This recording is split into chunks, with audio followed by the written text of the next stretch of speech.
Muy buenas noches a todos, igualmente los presentes y los que nos siguen de forma telepresencial. Para mí es un orgullo como profesor, primero que todo, ver el desempeño de mis egresados, tanto el doctor Gándara como el doctor Edison han sido mis alumnos desde chiquitos, y ver su crecimiento y ver cómo superan rápidamente al profesor es una fantasía. Y el más recientemente egresado de nuestro programa de cardiología, el doctor Andrés Felipe Miranda, que igualmente nos tiene muy contentos de ver su actitud de búsqueda de alternativas, de crear, de buscar otras posibilidades, tratando de ofrecer nuevas maneras de ver los aspectos médicos.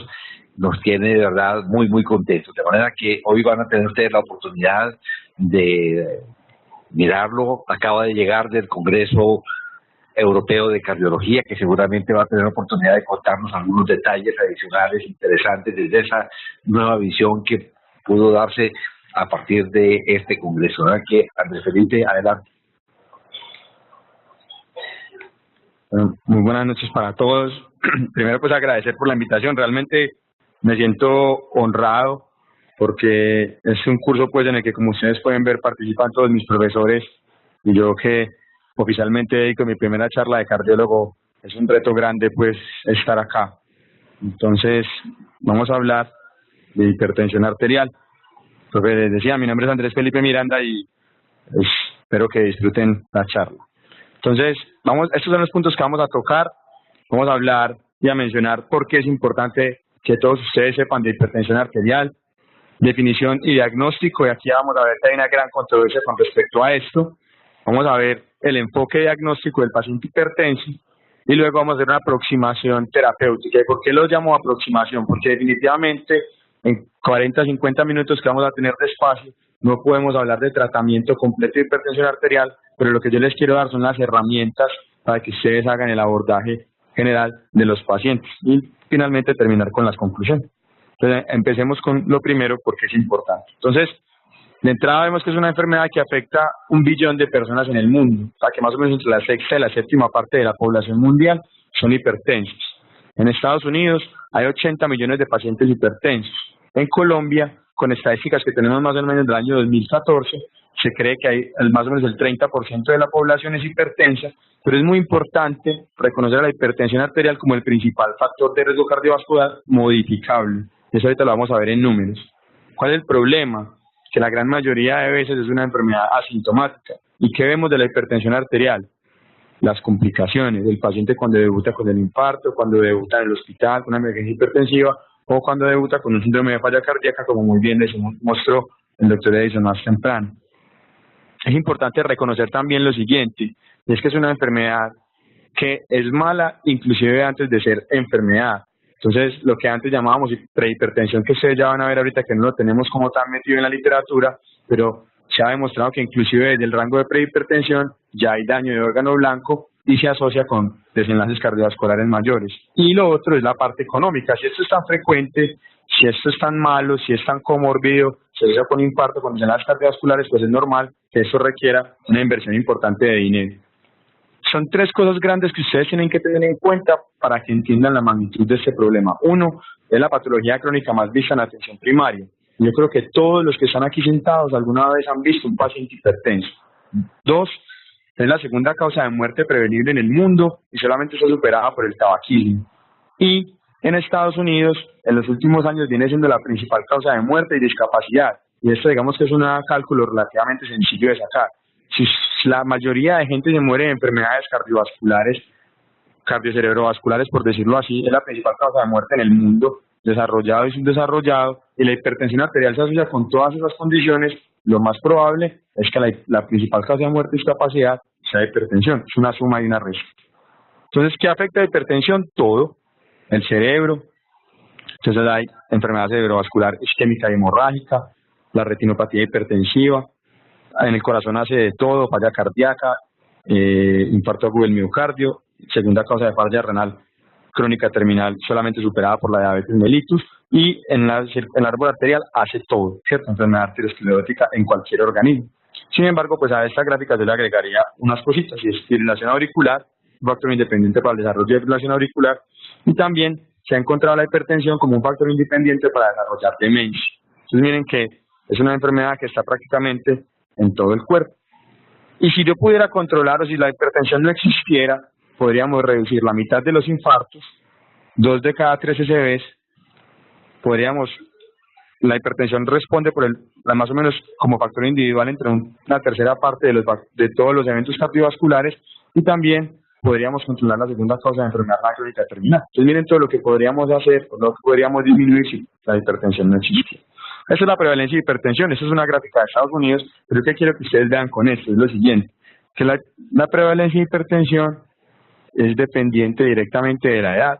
Ustedes ven como por encima de los 75 años, hasta un 80% de la población de mujeres y un 70% de la población de hombres son hipertensos. Entonces aquí uno se pregunta si en algún punto de la vida ser hipertenso es una enfermedad o es una condición. Usted se pregunta eso, usted dice, una cosa que afecte casi el 100% de una población no puede ser, o sea, no, a uno asume como que estar enfermo es algo anormal. Entonces, uno ya cuando, pues según estas gráficas, se empieza a ver que cuando una persona tiene 80 años, lo anormal es que no sea hipertenso. O sea, ya no es como, qué pesar, hombre, que no sos hipertenso. ¿Sí me hago entender? Entonces uno dice, es una condición, pero no quiere decir que por ser condición sea benigna. Yo creo que eso es lo que nos está pasando. Esto es tan frecuente y lo vemos tan a menudo que esto se está volviendo como paisaje, ¿cierto? Y queremos hacer de la hipertensión una receta de cocina. Entonces, así hipertensa, leca y chao, hipertensa. Pero miren que a pesar de esto ser una condición, requiere cuidado por todo lo que se asocia. Y sus efectos son dañinos y igual aumentan en magnitud dependiendo de la edad. Ustedes ven cómo a medida que la presión aumenta, el efecto, eso es muerte por enfermedad coronaria, aumentan dependiendo de la edad que yo tengo. Miren, aumenta 256 veces el riesgo de tener muerte por enfermedad coronaria si una persona tiene 180 de presión y tiene entre 80 y 89 años, ¿cierto? Y lo mismo pasa para SB. Muerte por SB es directamente relacionado con la edad y con las cifras de presión. Entonces, definitivamente es una enfermedad a la que le tenemos que poner atención. Y en Colombia, pues no tenemos muchas estadísticas, esas son las estadísticas del Informe Nacional de Enfermedades. En nuestro medio, igual tiene una relación directa con la edad que se dispara más o menos a partir de los 50-55 años, donde esa es la mayor prevalencia de hipertensión arterial.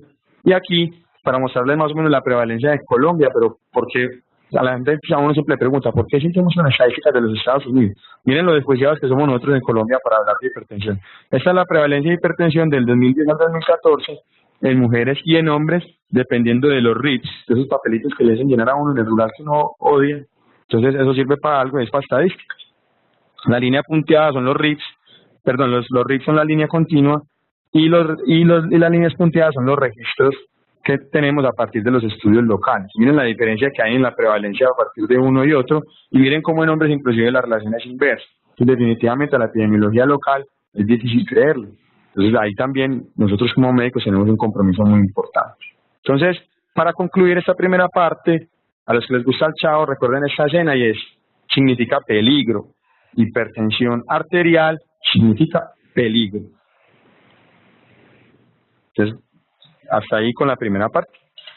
Vamos a hablar un poquito de definición y diagnóstico. Entonces, para esto vamos a ver un caso clínico.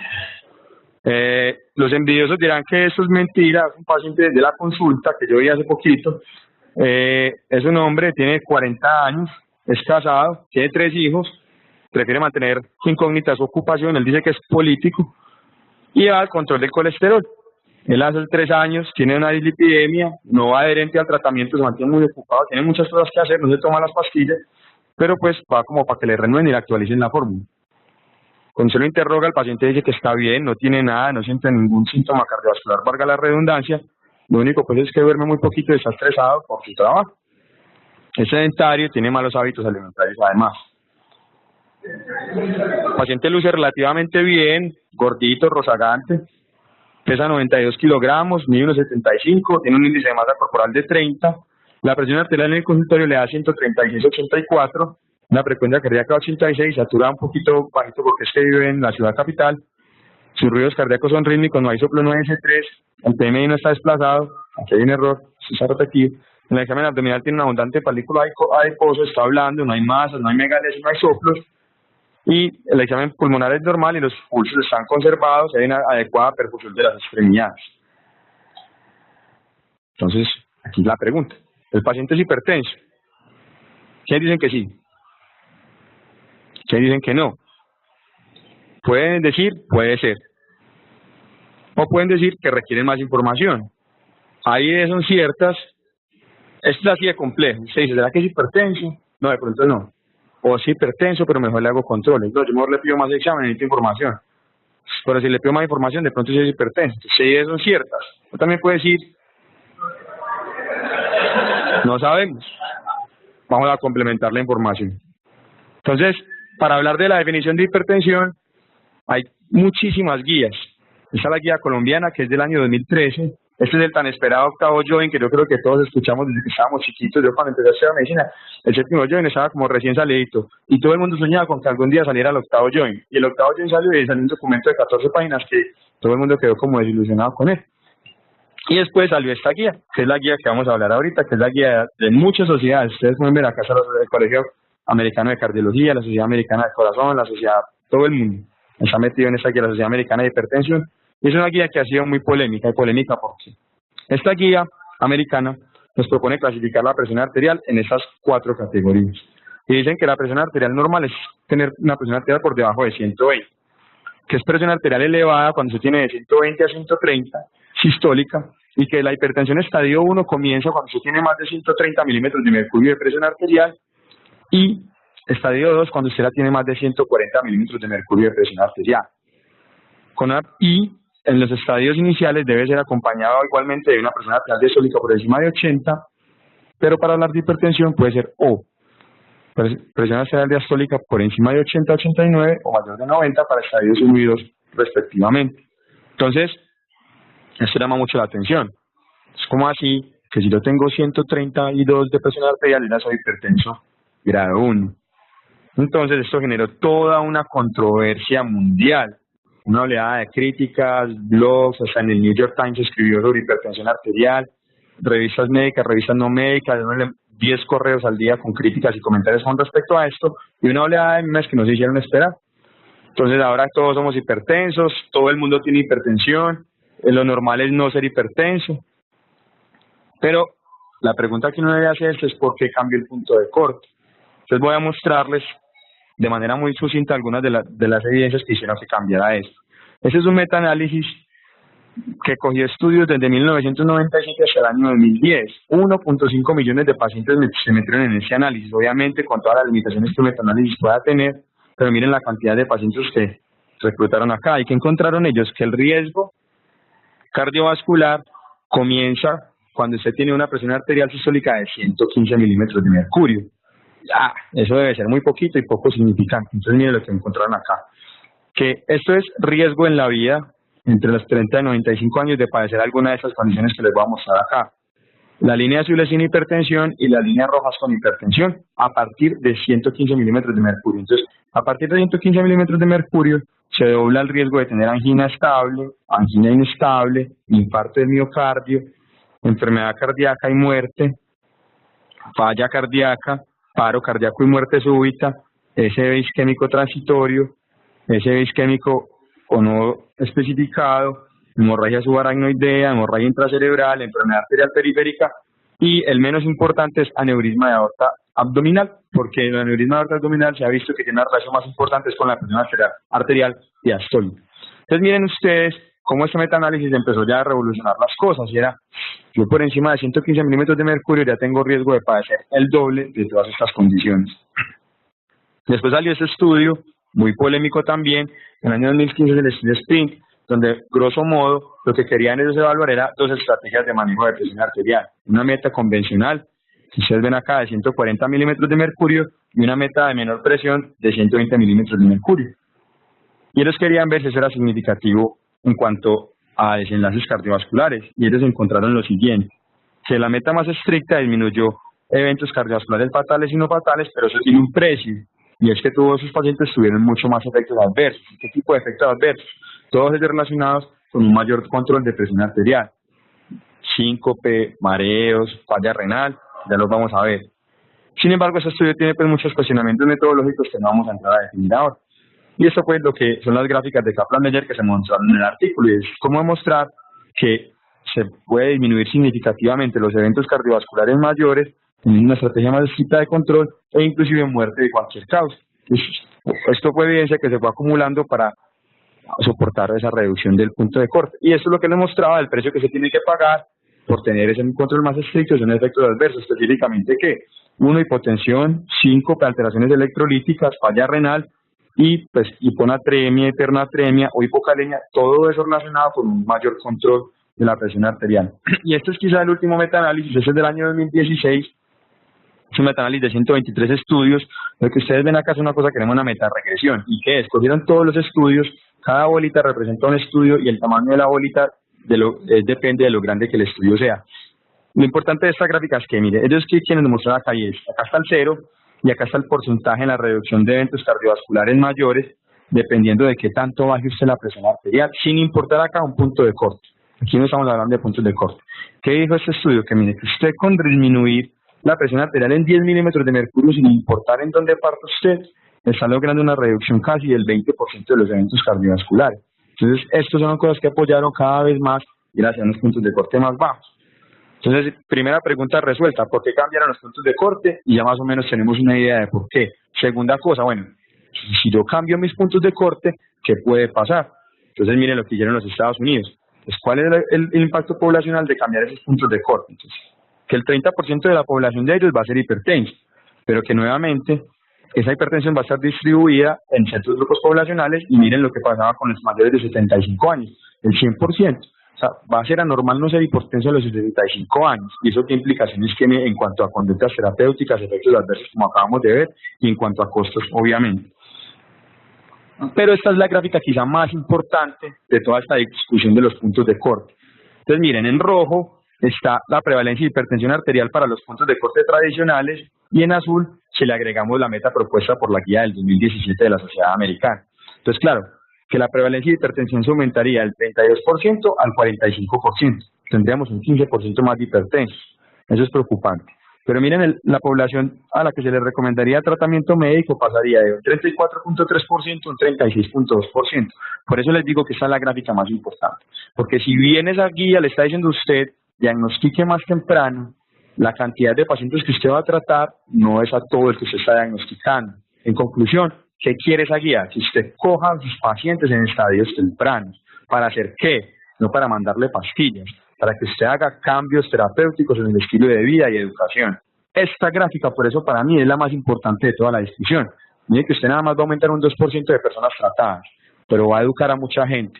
Le va a enseñar a una persona con 40 años que tiene que hacer ejercicio porque ya está con la presión un poquito alta, que tiene que comer bien porque ya está con la presión un poquito alta, que tiene que hacerse controles anuales porque ya tiene la presión un poquito alta. Y ese es el paciente en el que usted está ganando. Coger un hipertenso más a los 75 años posiblemente no, pero si usted coge un hipertenso, digamos o una presión arterial elevada, como lo define la guía, a los 40 años, y lo educa y evita que progrese a los demás factores de riesgo, ahí sí usted se está interviniendo. Y por eso es que esta gráfica es tan importante. Bueno, muy bien. Entonces, a la gente no le gustó la guía, hubo toda una revolución de memes, todavía se siguen hablando de eso. Entonces, todos estamos esperando que en este Congreso Europeo que acaba de terminar saliera esta nueva guía y que aclarara las dudas y que se unificaran los conceptos para todos jalar en la misma dirección, porque todos, después de más o menos revisar eso que les acabo de mostrar, quedamos relativamente convencidos de que la guía tenía cosas buenas. Esta guía salió el lunes, si no estoy mal, en el marco del Congreso Europeo de Cardiología, publicada de manera simultánea pues en la página web. Pero entonces, ¿qué pasó? Que nos enredaron la cabeza, porque la sociedad europea no adoptó los puntos de corte de la sociedad americana. Y para los europeos, la presión arterial se define en estas categorías. Un rango óptimo de 120 en el que coincide, un rango normal de 120 a 129, que ahí ya no hay coincidencia. Miren que en el hipertenso será elevado, en el americano perdón será elevado. Un rango alto normal, que es pacientes por encima de 130 a 139, hipertensión grado 1, 140, que para los americanos era así, eso ya era hipertensión grado 2. Entonces miren que aquí no hay acuerdo, y eso lo que hace es ponernos a nosotros en una encrucijada, qué guía voy a adoptar. Pero antes de uno ponerse a preocuparse por eso, vamos a mirar qué implicaciones tiene usted ser hipertensión ortonormal o normal, y van a ver que eso en algún punto se conecta, y que es una cuestión simplemente que termina siendo semántica, y que el que termina estando en el papel principal es el paciente. Entonces no se angustien por eso. Una cosa muy buena que trae la guía nueva es este algoritmo. Entonces, si su paciente, usted lo ve y tiene una presión óptima, requiere que usted lo tome una presión cada 5 años. Si está normal, repetir la presión al menos cada 3 años, pero miren esto. Entonces, miren que para los europeos, a pesar de que el 130 es alto normal, ellos ya se preocupan por esos pacientes. Entonces dicen, vea, si es 130, 140, considéralo como una posible hipertensión enmascarada y haga cosas, o véalo más seguido, véalo cada año. Entonces miren que no es tan normal como para no hacer nada, y algo de acuerdo comienza a ver, y es que 130 ya definitivamente me pueden implicar un riesgo de que se me esté volando un hipertenso, 1 o 2, de que yo tenga que hacer un seguimiento más estrecho y para encontrar la progresión. Y definitivamente si es hipertenso, y esto, muchachos, es muy importante. Miren que acá dice mayor de 140/90, hipertensión, y use algo para confirmar. Y ese algo no tiene que ser mapa. Entonces, eso fue lo otro que pasó con la guía. Entonces, no, esos son los cardiólogos que le cambiaron el punto de corte a la guía porque quieren volver millonario y mandando mapa. No, ¿cierto? En ninguna parte dice que el monitoreo ambulatorio tiene que ser con mapa específicamente. Puede hacerse monitoreo ambulatorio de muchas formas. Pueden hacerse visitas repetidas al consultorio, puede hacerse monitoreo ambulatorio por el paciente, que aquí en adelante vamos a denominar automonitoreo, o puede hacerse monitoreo ambulatorio de la presión arterial con mapa, que más adelante vamos a ver qué ventajas tiene cada uno. Pero sí es muy importante que ustedes, como clínicos de atención primaria, tengan en cuenta que cuando un hipertenso se diagnostica por primera vez en consulta, requiere una confirmación con alguna de esas 3 estrategias, pero requiere una confirmación. Y yo les voy a decir por qué. Cuando uno está estudiando diabetes, uno mira que entonces para uno ponerle el rótulo de diabético a un paciente en la frente, uno tiene que hacerle glicemia en ayunas, repetírsela, hemoglobina glicosilada, y si le quedan dudas, la carga, ¿cierto? Porque es un rótulo de enfermedad. Yo no puedo decirle a una persona que es hipertensa con la primera presión arterial en el consultorio, mandarle enalapril, amlodipino, todos los exámenes y dejarlo en tratamiento antihipertensivo toda la vida, porque yo le voy a poner un rótulo de hipertenso a esa persona. Entonces, cada que esa persona llegue a urgencias por un dolor de cabeza, como es hipertenso, le van a hacer un TAC de cráneo. Porque si es un dolor torácico, le van a hacer un electrohidroponinas, porque es hipertenso. Entonces yo, antes de ponerle un rótulo a una persona con una enfermedad tan importante como es hipertensión, como ustedes vieron al principio, yo debo confirmar el diagnóstico. Y eso es una parte que ustedes no pueden olvidar.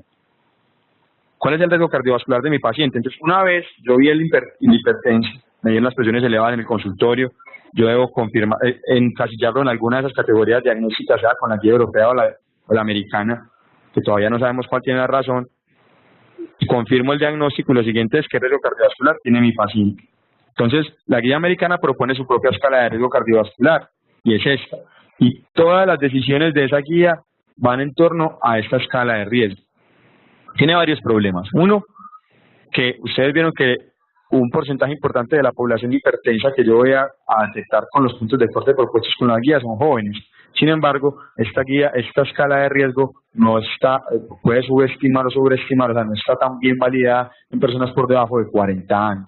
Entonces, primera debilidad. Y para nosotros, una debilidad muy grande de 2, es que ellos por acá ponen un grandecito cuando uno se mete a la guía, que no debe ser usada o debe ser usada con precaución en población hispana, que es nuestra población. O sea, ya tenemos 2 puntos débiles. Sin embargo, pues este es el sitio web y aquí se hace el cálculo del puntaje, que ahorita vemos cómo nos da. Y la guía considera riesgo cardiovascular elevado a partir de esta escala si el puntaje es mayor al 10%, de tener un evento cardiovascular en los siguientes 10 años. Eso quiere decir este puntaje. Tener un evento cardiovascular, fatal o no fatal, en los siguientes 10 años, y se lo da en un porcentaje. La guía europea, por el contrario, propone un sistema de puntuación del riesgo, digamos que más grande, ¿sí? Entonces propone pacientes de muy alto riesgo, como todos aquellos que tengan enfermedad cardiovascular establecida o que sea enfermedad cardiovascular unequívoca. ¿Cómo así? Entonces, el que le haya dado un infarto, que le haya dado un SB, que haya tenido isquemia cerebral transitoria, ya definitivamente ese paciente es de muy alto riesgo. El que tenga enfermedad demostrada de otros métodos, es decir, que tenga una placa en la carótida más del 50%, que tenga un aneurisma de aorta abdominal, también entra en el alto riesgo. Diabetes mellitus con daño de órgano blanco, alto riesgo. Enfermedad renal crónica severa cuando la filtración glomerular por debajo de 30, alto riesgo. Entonces, eso le recuerda a uno cuando uno estudia por allá la TP3, los equivalentes anginosos, perdón, los equivalentes cardiovasculares, ¿cierto? Que ser diabético era como tener enfermedad cardiovascular establecida, que tener enfermedad renal crónica, miren que eso se mantiene, ¿sí? O que un puntaje score calculado sea mayor al 10%.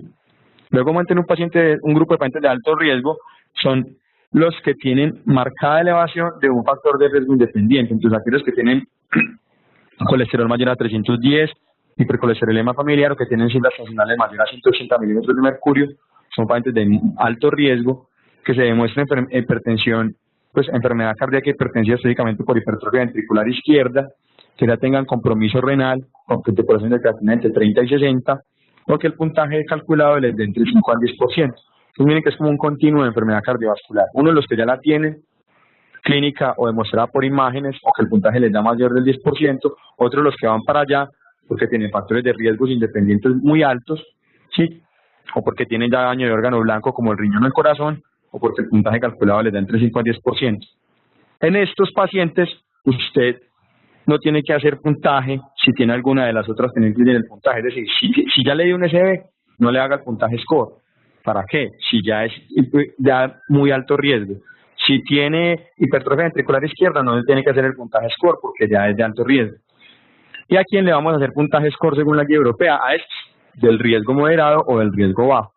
El riesgo moderado, los que el puntaje calculado les da entre el 1 al 5%, hipertensión grado 2, recuerden que era 160 en este caso. Muchos de los pacientes que ustedes van a ver en edad media van a estar acá, dice la guía, y el bajo riesgo definitivamente son solo aquellos que son un puntaje score menor al 1%. La guía además dice que solamente se debe aplicar el puntaje score a esas poblaciones y trae la corrección para Sudamérica, que debe ser el puntaje calculado por 0.7. Entonces, con eso, la guía ¿qué trata de hacer? Es la guía europea, es un mapa de calor para tratar de clasificar a su paciente entre riesgo alto o muy alto, dependiendo de dos componentes. Uno, el estadio de la enfermedad, de qué va a depender, de en qué categoría de riesgo está el paciente, y dos, de qué tan hipertenso es. Siendo el peor escenario los de riesgo muy alto y que tienen hipertensión arterial grado 3, y siendo el peor escenario los de alto normal. Entonces miren que ya nuevamente lo que yo les decía ahorita, se comienzan a encontrar las guías. Alto normal ya es una categoría de cuidado. Miren que esto es 130, eso es normal, pero ¿por qué está normal? Si es tan normal, ¿por qué están los puntajes de riesgo? Entonces miren que ahí yo no empiezo a ver que las guías se empiezan a encontrar y que son definiciones simplemente semánticas. Entonces el mejor escenario sería alto normal sin factores de riesgo. Esta es la mala noticia de todo esto, y es que en Colombia, entonces, ¿cuál usamos? Score, Framingham, Farmaco ajustado, el de la Sociedad Americana, ¿cuál? Este pues es de lo poco que pude encontrar, está publicado en la Revista Colombiana de Cardiología. Tratan de hacer una concordancia entre los modelos Score, Framingham y la escala el puntaje pues de la Sociedad Americana, que es este que les mostré ahorita. Y la conclusión es que definitivamente en nuestro medio no hay escalas que sean completamente confiables, que depende de cualquiera de las escalas que quiera utilizar y que se requieren más estudios. Entonces es un problema grande que en nuestro medio no haya realmente un acuerdo absoluto para definir cuál escala usar. Entonces, para retomar nuestro paciente, recuerden pues que es el hombre de 40 años, que es dilipidémico, hace 3 años muy poco juicioso, que está gordito y que está con las cifras funcionales ahí como en el medio rango. Entonces, es hipertenso. Esas son las opciones. Yo definitivamente les sigo diciendo, requiramos más información y vámonos a hablar del enfoque diagnóstico. El interrogatorio es quizá una de las partes más importantes en el abordaje de estos pacientes. Siempre preguntar por qué. Comorbilidades hacen parte de todos los puntajes de riesgo. Yo tengo que saber qué comorbilidades tiene el paciente. Historia familiar hace parte de los factores de riesgo cardiovascular. El tiempo de evolución, cuánto tiempo hace que es hipertenso. ¿Por qué? Porque eso no está en ningún puntaje. Los factores de riesgo cardiovascular tienen ese problema, que son variables dicotómicas. Es diabético si no, es hipertenso si no, es dislipidémico si no, pero el tiempo no se cuenta casi en ningún componente en una escala de riesgo cardiovascular. No es lo mismo un hipertenso hace 30 años, un hipertenso hace 10 o de 1, o el presidente que apenas le acabamos de tomar la presión y está altica en el consultorio. Siempre interrogar síntomas cardiovasculares, buscando con permiso de órgano blanco y además buscando causas secundarias de hipertensión arterial. Siempre evaluar la adherencia al tratamiento. No se nos puede olvidar. Los pacientes, ustedes saben pues más que yo, salen con esas listas todas lindas, uno hace la letra bonita y muchos no la reclaman, muchos la reclaman y no las toman, muchos toman las que les gusta porque es la que le cae bien o la que toma la vecina. Entonces siempre hay que ver adherencia y tolerancia. Siempre interrogar los hábitos y evaluar siempre las etiologías secundarias de hipertensión en el interrogatorio. El examen físico del hipertenso se debe enfocar en estos 3 puntos claves. O sea, la biometría, la obesidad es un factor de riesgo, no puede un hipertenso que usted no lo pese. Se le está escapando un factor de riesgo. El índice de la circunferencia abdominal, que ustedes saben que también ha sido un factor de riesgo importante. Y segunda parte, la detección de órgano blanco. Entonces, el examen neurológico, evaluar sobre todo la parte pues cognitiva es importante, el fondo de ojo, palpación, auscultación de las carótidas, del corazón, los pulsos periféricos y la presión arterial en ambos brazos al menos una vez. Ojo que esto no es siempre. La guía recomienda que al menos la primera vez que usted documenta que su paciente es hipertenso, le tome la presión en los 2 brazos. Y usted debería asumir la que sea más alta. Y además, por ahí derecho se le sirve para comenzar a pensar en causas secundarias de hipertensión arterial. Pero entonces esto es al menos una vez. Y también para buscar causas secundarias, buscar estigmas, por ejemplo, manchas café con leche para pensar en pedocromocitoma u otras enfermedades, la palpación del abdomen para buscar por un riñón poliquístico, un aneurisma de aorta abdominal, auscultación cardíaca abdominal buscando etiologías cardíacas o aneurismas de aorta abdominal, y pues en las enfermedades endocrinológicas, las fases cusinoides, las fases acromegálicas o también pues signos indirectos de tiroidopatía. Para confirmar un diagnóstico de hipertensión arterial usted tiene que tener varias cosas en mente, y es que miren que es una enfermedad muy importante que muchas veces la hemos pasado por encima. Entonces, y uno se recuerda como a las cosas que uno hizo antes. Se acuerda, por ejemplo, cuando usted le tomaba la presión en el rural al paciente hablando, o mientras lo montaba en el consultorio y le iba tomando la presión ahí detrás, porque la viejita, pues usted la conocía y se demoraba mucho para montarse en la camilla, entonces iba atrás con el tensiómetro, ¿cierto? Le llegaba a la viejita que estaba muy gorda, se pedía el brazalete más grande, y no, es que no está. Entonces, mire que, y eso yo creo que son cosas que, una toma de presión, pero miren lo importante que es la depresión en el contexto mundial. Entonces yo creo que adecuados insumos, adecuadas mediciones y adecuado seguimiento. No es una sola medición y váyase para la casa y ya.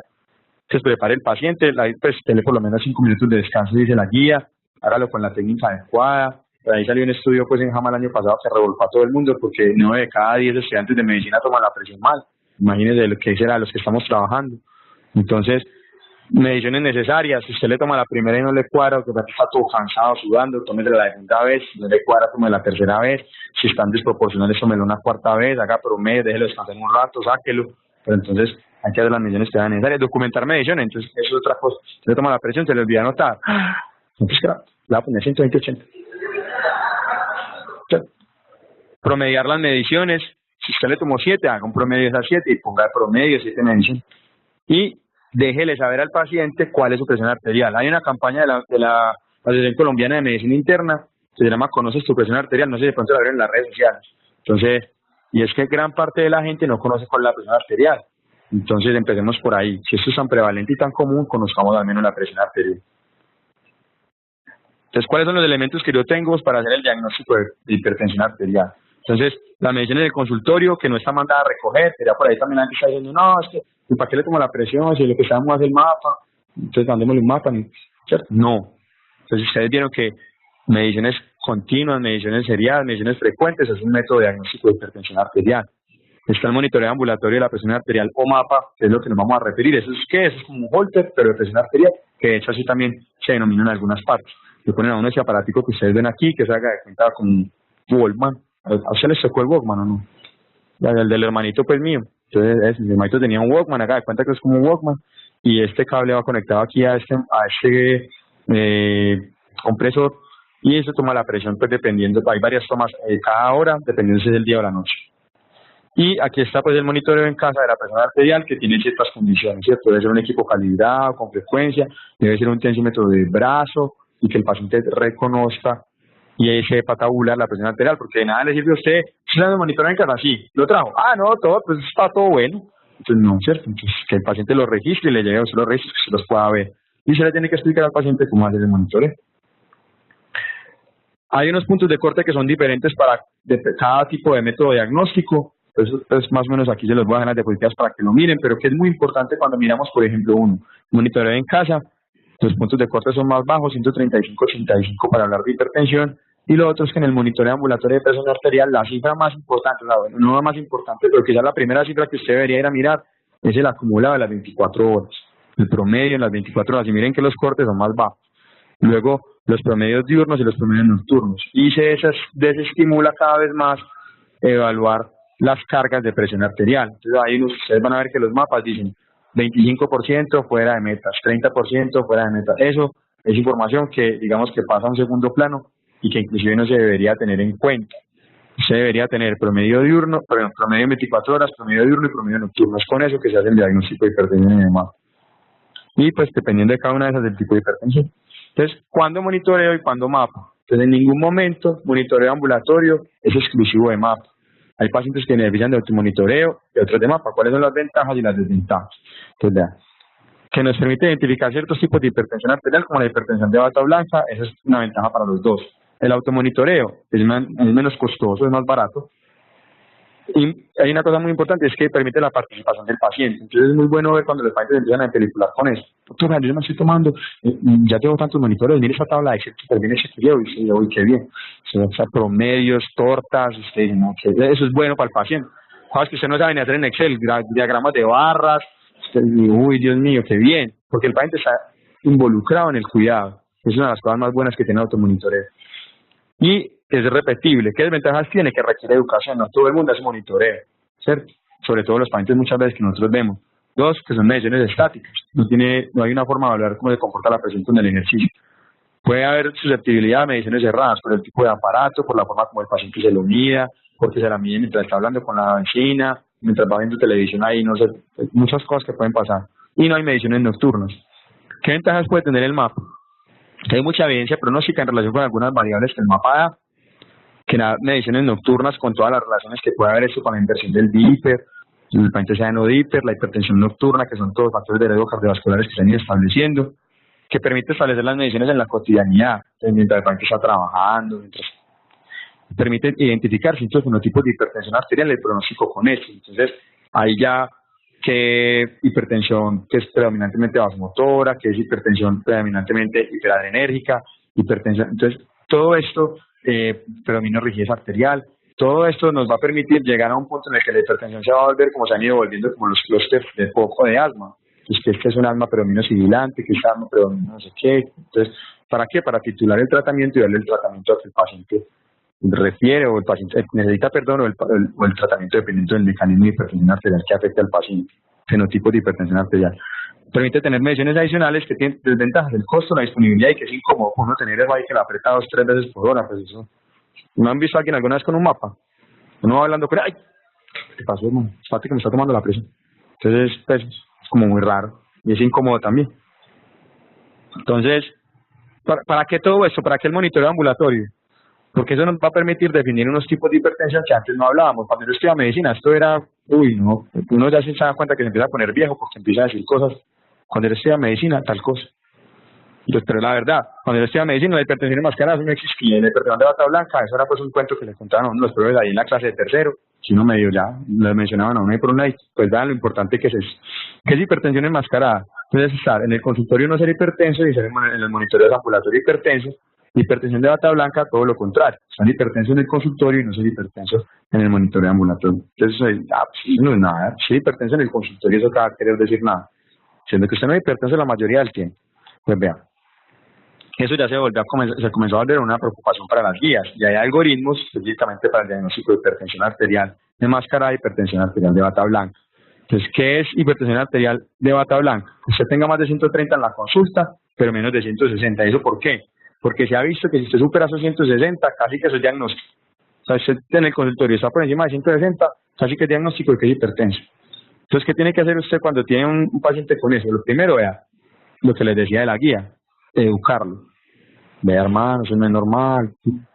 3 meses de educación, repite monitoreos, y si el paciente definitivamente tiene una presión baja, en el monitoreo ambulatorio será hipertensión de bata blanca, pero mire lo que le dice la guía, haga aún así educación en los estilos de vida y haga seguimiento anual, porque ese paciente puede progresar a hipertenso.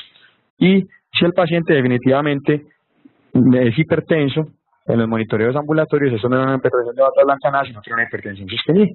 Y ahí usted recolectó un hipertenso al que usted le va a decir, ah, me pide 145, no, es porque yo estoy aquí, en la casa de la ciudad normal y eso no quiere decir nada. pues es un factor de riesgo cardiovascular. ¿Listo?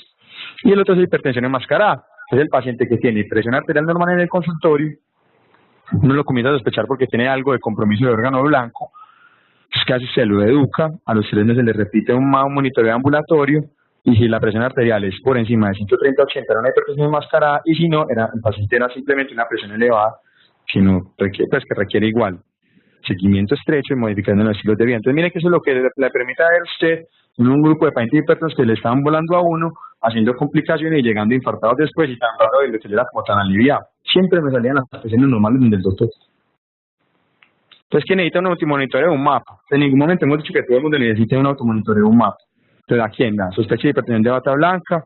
¿Y quiénes son? Los que ya les dije, sospecha de hipertensión enmascarada, el paciente que hace hipotensión postural, de eso tiene un mapa, o un automonitoreo, evaluación en hipertensión arterial resistente, aquellos pacientes que están en tratamiento para el seguimiento y titulación del tratamiento, los que hacen hipertensión arterial con el ejercicio, porque es un marcador de progresión de hipertensión arterial, variabilidad en las mediciones del consultorio. Usted cada que le toma le dan 4 mediciones diferentes, usted le toca monitoreo ambulatorio, puede ser mapa o automonitoreo.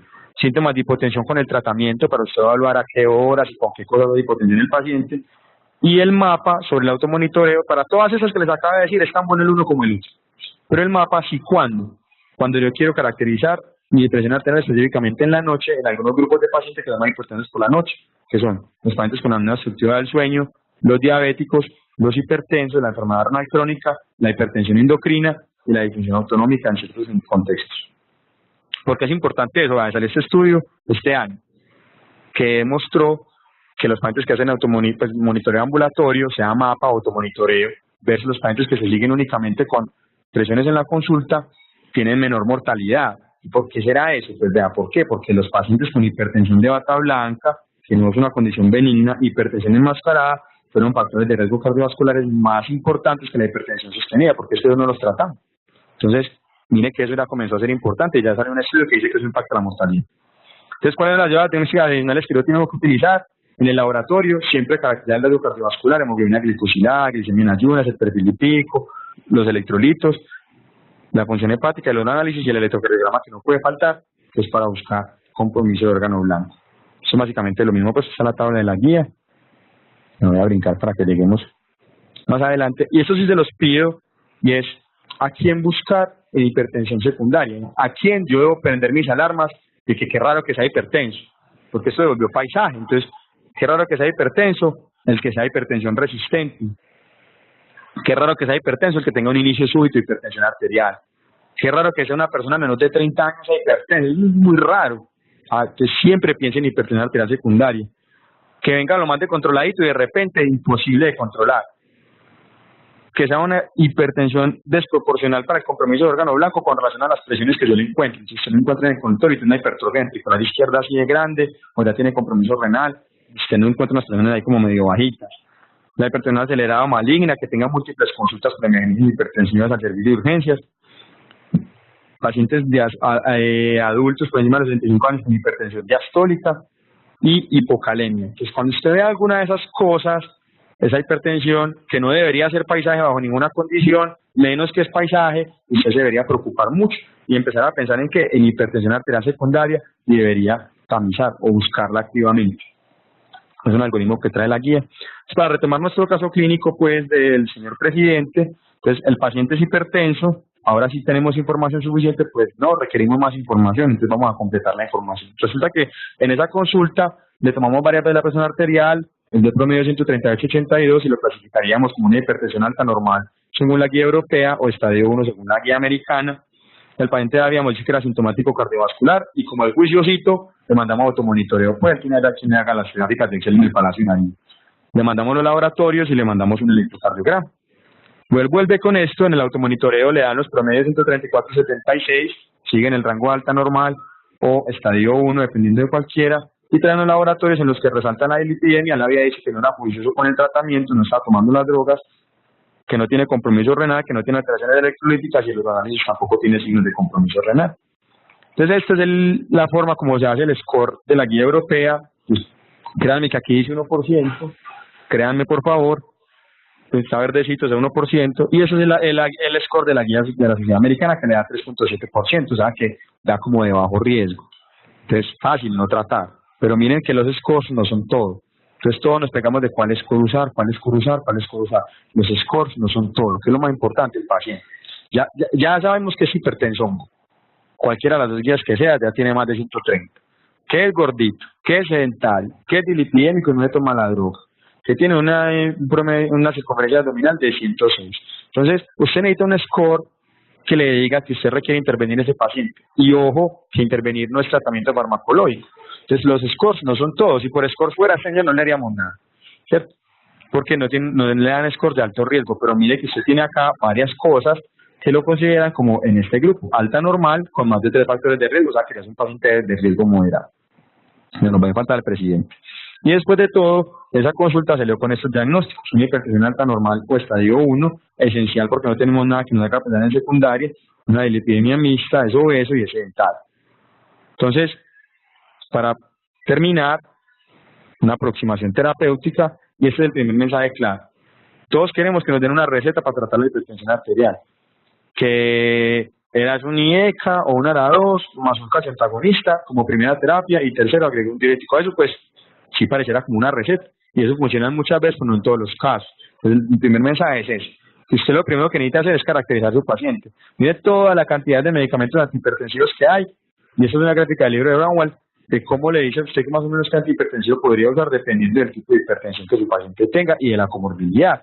Entonces miren que no es una receta de cocina. Entonces la guía europea, que trae unas gráficas muy bonitas, que aquí se las traje, vale la pena que le den una mirada, dice esto: defina qué tipo de hipertenso tiene usted. Entonces mire que cada vez evolucionamos más a agrupar los hipertensos como en clústeres, como en grupos. Entonces vea, en general para una hipertensión no complicada, usted podría empezar con un calcio antagonista o un ARA2, como el doctor Edison les decía ahorita, siempre es una alternativa a los ARA2 y se prefieren los un IECA o un ARA2, y siempre se prefieren los IECAs como terapia inicial, o un calcio antagonista o un diurético, o sea, que inicie terapia dual. Y considere monoterapia solamente en aquellos pacientes de bajo riesgo o en los viejitos muy frágiles. Entonces mire que uno ve cómo las cosas van cambiando, pues nos va sintiendo viejitos. Cuando yo estudiaba medicina, a uno le decían, arranque uno, llévelo a dosis máximas y cuando esté en dosis máximas, póngale el segundo. Ya no, ya le dicen a uno, arranque 2, ojalá en una sola tableta. Y cuando el paciente sea frágil o tenga una hipertensión ahí como medio por debajo de 150, ahí sí en ese considere monoterapia. Entonces miren cómo las cosas van cambiando. En el segundo paso agregue la triple combinación. Entonces a esos que tenía antes, pues considere ahí sí agregarle un diurético o el calcio antagonista si no lo tenía. Siempre en una sola tableta, miren, ojalá pudiéramos tener eso. Yo sé que es muy difícil por las características de nuestro medio, pero miren cómo. Y en el paso 3, la triple combinación. Y siempre considere aquí ya empezar a buscar, defínalo como hipertensión resistente. Entonces, la hipertensión resistente antes se definía como 5 medicamentos que incluyeran un diurético. Cada vez ya estamos bajando eso y vamos en que hipertensión resistente es más de 3 medicamentos y que en la medida de lo posible incluya un diurético o que mi paciente tenga una presión menos de 130/80, es decir, controlada, pero que requiera 4 medicamentos para eso. Eso ya lo considera como resistente. Y acuérdense que cuando yo llego a resistente tengo que empezar a considerar en terapias adicionales. Entonces, cambia la estrategia de aproximación si mi paciente tiene enfermedad coronaria y le da predominancia a los beta-bloqueadores o las antagonistas en la primera línea porque sirven para el manejo de la angina. Yo tengo un medicamento que sirve para la angina y para hipertensión y mi paciente es coronario e hipertenso, pero yo debería tratar de utilizar ese medicamento.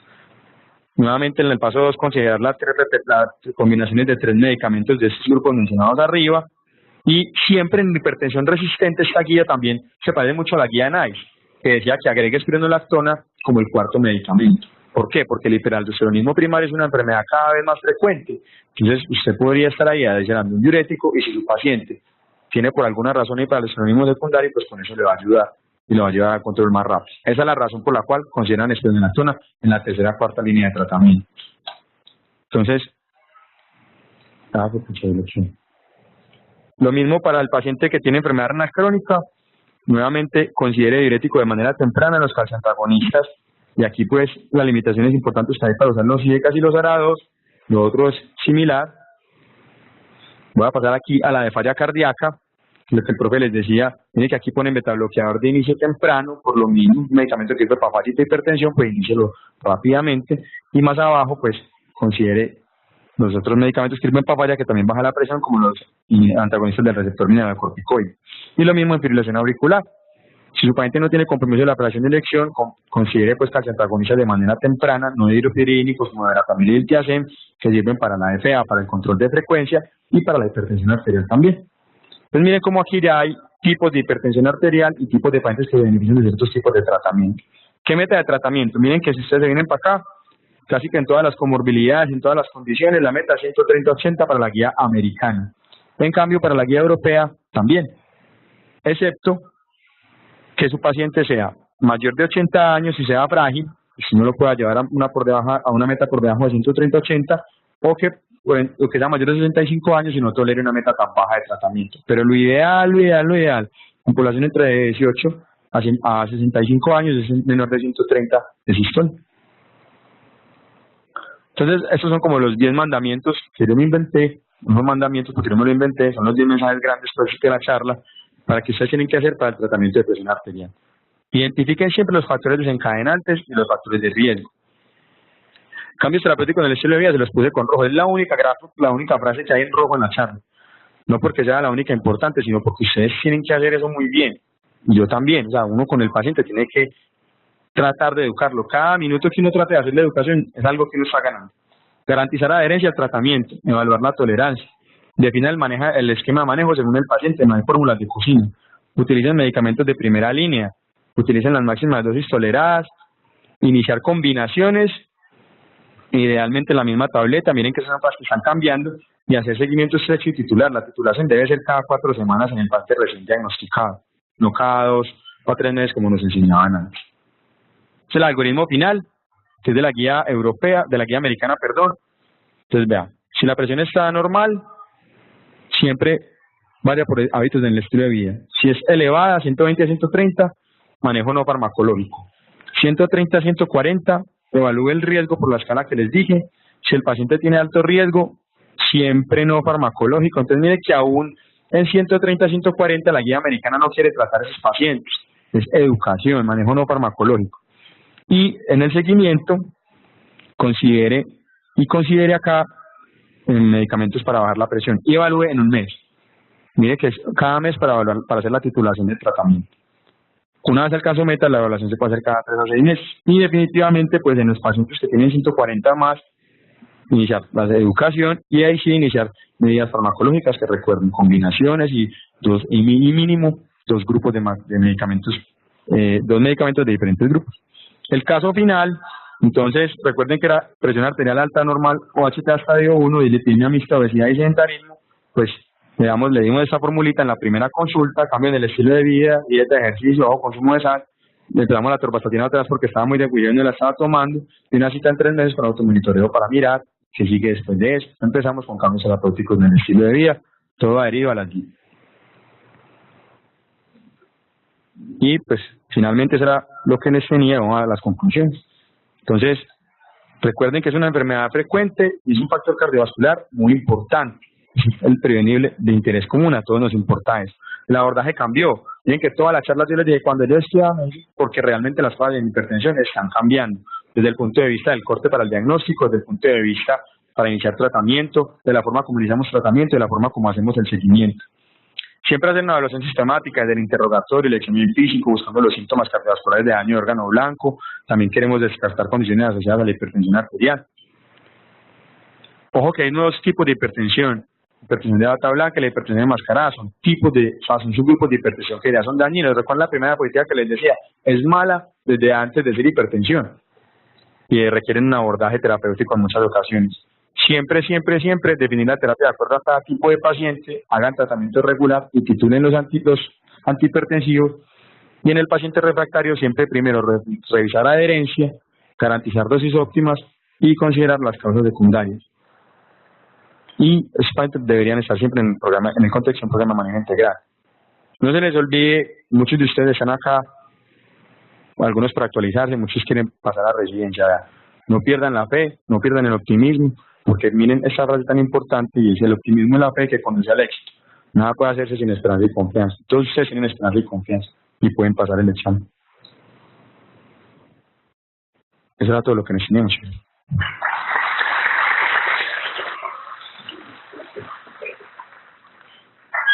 Preguntas en el auditorio.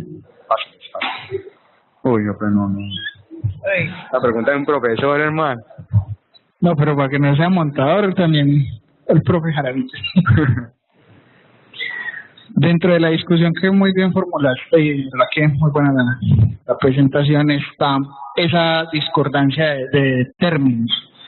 Pero específicamente en el monitoreo ambulatorio de presión arterial, la guía europea sigue proponiendo los mismos puntos de corte que proponía en 2013, pero en las gráficas que tú mostraste para el diagnóstico de hipertensión de bata blanca, hipertensión enmascarada, la guía americana propone 130-80, mientras que la europea propone 135-85. Y cuando uno se va a la guía americana, ellos en cuanto a la parte de mapa simplemente ponen una tablita que no dicen de dónde sacaron y de una equivalencia de cómo serían las presiones con estas nuevas definiciones. Y la europea se mantienen sus mismos valores, que son unos valores que se han mantenido desde las guías de mapa de 2014. Entonces, y las de hipertensión de 2013. Entonces, es simplemente una observación porque yo sé que es muy difícil, pero justamente cuando todos nos vemos enfrentados a que nos llegue un mapa con una presión de 130 o 135. No, yo creo que ahí la más importante es, como lo que estuvimos, pues la pregunta es muy difícil, y por eso yo en el diagnóstico les ponía hipertensión grado 1, hipertensión alta normal para la otra, porque todo va a depender de qué guía quiera adaptar usted. Yo creo que uno finalmente lo que va a tener que hacer es adaptarse con una guía y decir, yo voy a seguir esta guía. O dependiendo del paciente, usted va a decir, este está como muy desjuiciado, este está como muy gordito, este no, vamos 130-80, digámosle que, o sea, como para tratar de hacer algo. O sea, si usted va a utilizar ese corte ese diagnóstico de hipertensión, ese punto de corte en el mapa de 130 para intervenir, yo creo que uno se debería ir como a favor del paciente precisamente para eso, para tratar de controlar la hipertensión arterial como un factor de riesgo que si usted lo logra llevar a control podría disminuir todo lo que mostramos al principio. Entonces es más como eso, yo diría que dependiendo del paciente usted puede irse hacia abajo para tratar de ofrecer un beneficio. Si es un paciente sano completamente, un adulto joven, deportista, que usted sabe que diciéndole que es hipertenso pues se lo va a tirar y le dio 134 de promedio, yo creo que en ese caso usted más bien preferiría ir como a lo alto. Yo creo que uno ya comienza a jugar es con eso como dependiendo del paciente, sería lo que yo haría. El mensaje muy lindo es la insistencia en tratar de que la persona haga ejercicio regularmente, maneje su peso, se alimente adecuadamente, maneje las situaciones emocionales. Insistir mucho en esa parte que a veces es mucho más fácil formular un medicamento que hacer todas las recomendaciones con el paciente y seguirle esas modificaciones de hábitos de vida.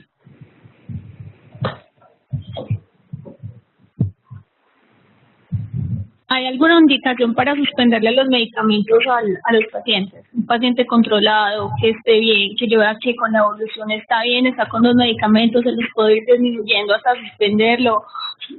Que se muera.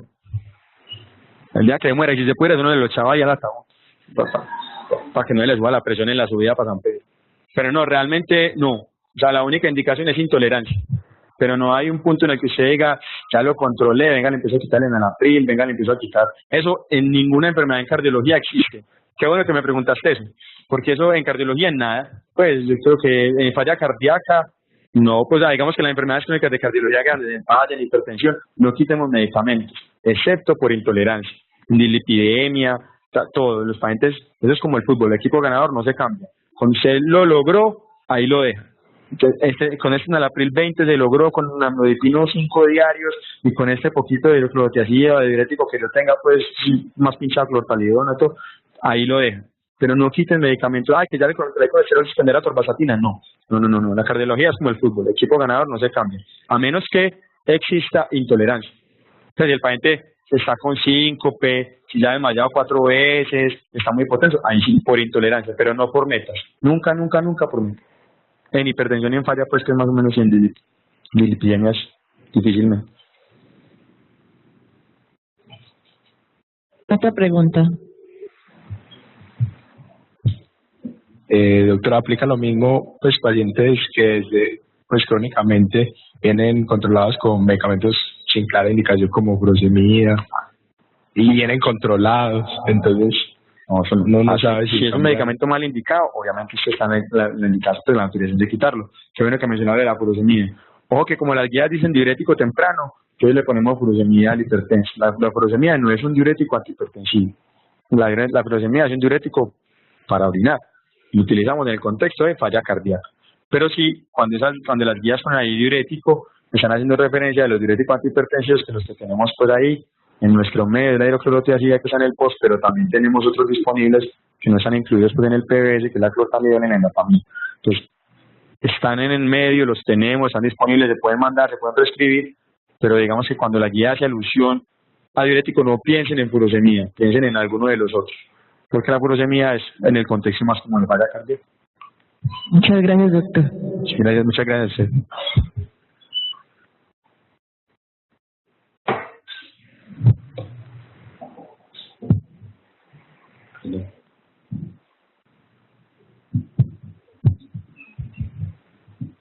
Doctor, buenas noches. Una preguntita puntual.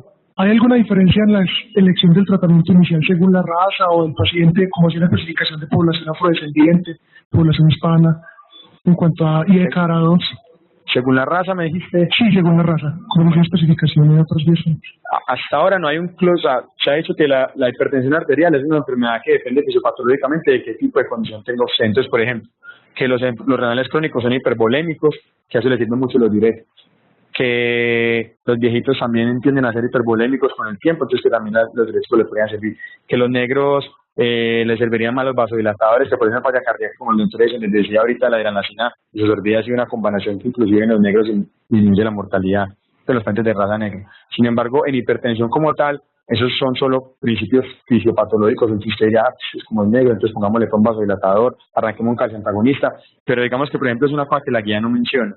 Si se sabe, pues, y por lo que yo te digo, por principios fisiopatológicos, si como este es de raza negra, entonces le ponemos vasodilatadores tempranos, pero digamos que haya una indicación, una recomendación en la guía como tal, no. Pero pues usted lo podría hacer más o menos sabiendo cómo eso, si es renal, por ejemplo, iniciarle un diurético temprano. Renal me refiero a esos con enfermedad renal con hemodiálisis, si no una enfermedad renal crónica establecida, ponerle un diurético de manera temprana y podría manejar la hipervolemia, que digamos que en ese grupo de pacientes es un principio fisiopatológico muy importante.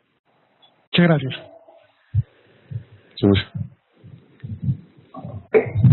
Sí, gracias. Bueno,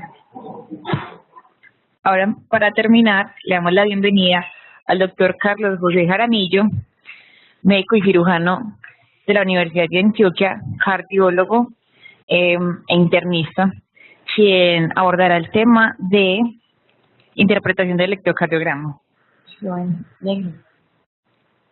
Bueno, muy buenas noches. De verdad, muy agradecidos por el que cuenten conmigo en este evento tan importante para la Facultad de Medicina.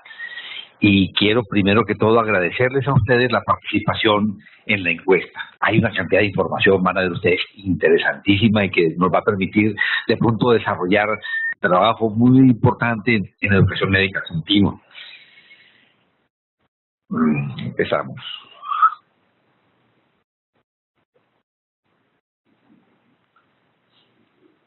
Cuando tomamos un electrocardiograma, de pronto de las primeras cosas que nos encontramos que originan dificultades es en la ubicación de los electrodos.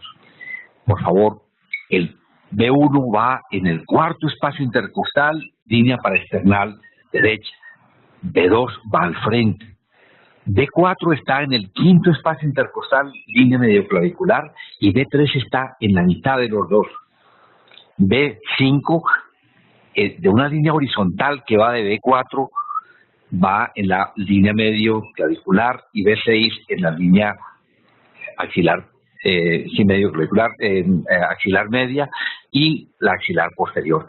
Es clave la manera como tomemos nuestro electrocardiograma. Tomamos el electrocardiograma y la forma como hacemos la interpretación es el que comparamos lo que estamos viendo con los patrones que hemos aprendido y que nos permite decir estoy frente a un electrocardiograma normal o si hay alguna anormalidad.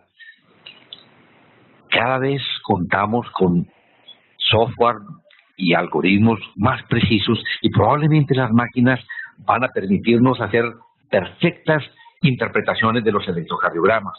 La inteligencia artificial en 3, 4 años seguro que nos va a permitir tener interpretaciones casi perfectas como cualquier electrofisiólogo. Pero de todas maneras viene ahí la parte de qué vamos a hacer con esa información que surge de lo que nos está entregando el equipo. Pero definitivamente cada vez vamos a tener mejores interpretaciones. Mientras tanto, nos toca hacerlas a nosotros y no confiar mucho en las interpretaciones que nos están ofreciendo las máquinas. Pero miren ustedes qué tan interesante. Este electrocardiograma, el equipo nos alerta, considerar un infarto agudo del miocardio y observen lo que está pasando.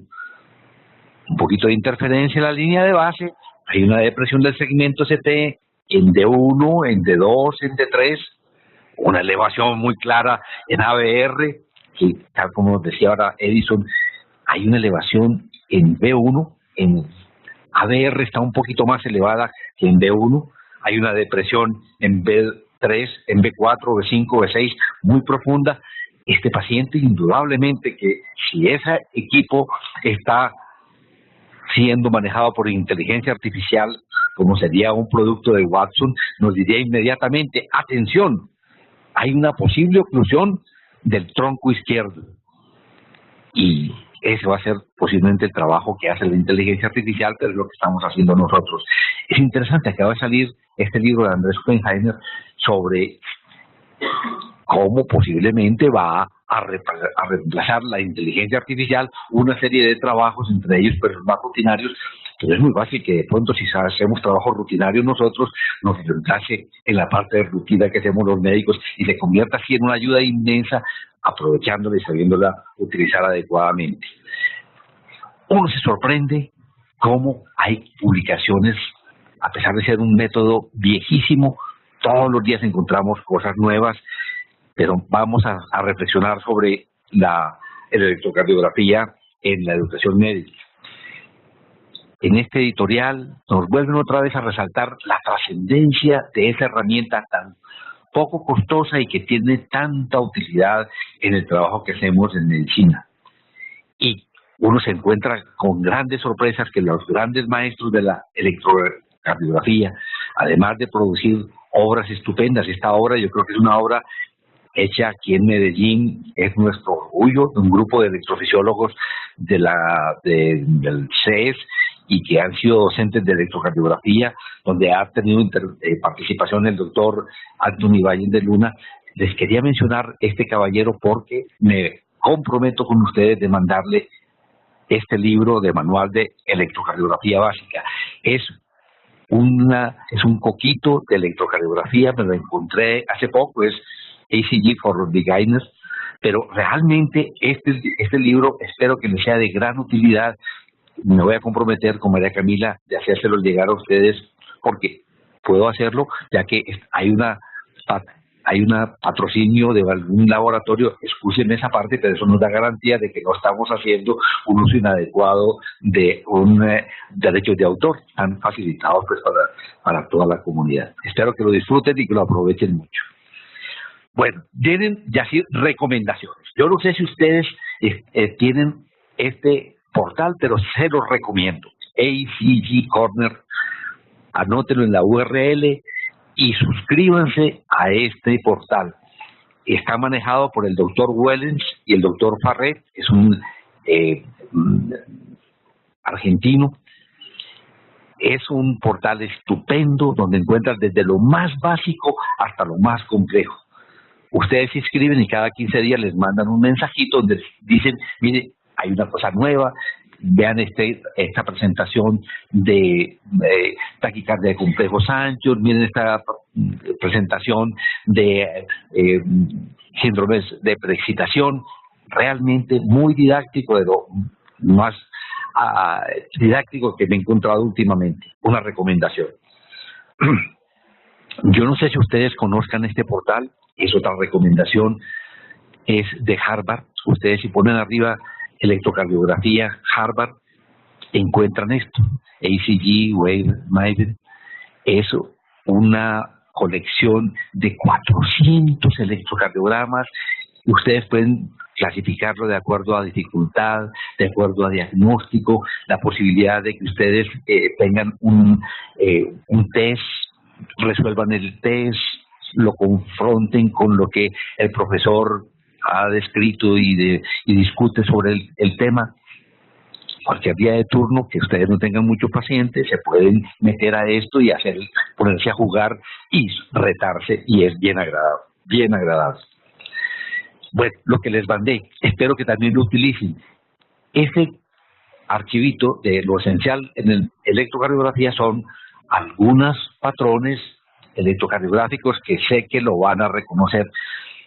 Ahorita el doctor Gándara presentó un electrocardiograma de una paciente que estábamos sospechando que tenía un cambio electrocardiográfico, y le dije a Edison, mira, ese electro que presentó Gándara tiene un patrón que tiene posiblemente una onda épsilon, y vamos a mirarlo. Yo creo que ese electrocardiograma que nos mostró probablemente corresponde a un electro de una paciente con una displasia ritmogénica del ventrículo derecho. Uno va formándose la idea de los patrones y ¡pum!, cuando los ve, rápidamente los reconoce.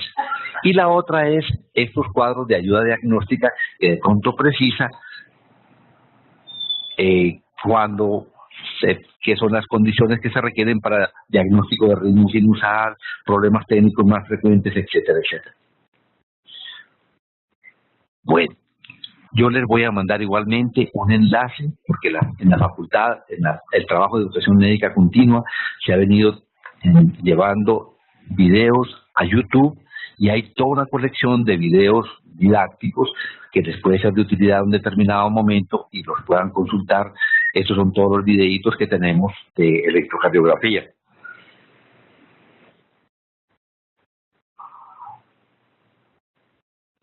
Y recientemente, tal vez en los últimos 2 años, hemos realizado algo en aulas abiertas. En aulas abiertas tenemos esta actividad, y de una vez quedan invitados.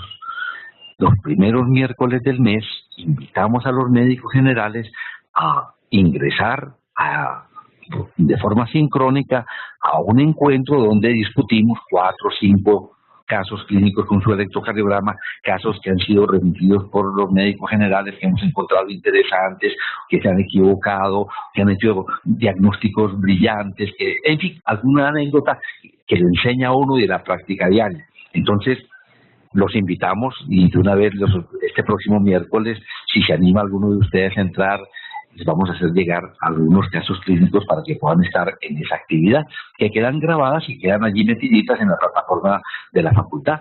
Entonces, son todas cositas que puedan serles a ustedes de utilidad.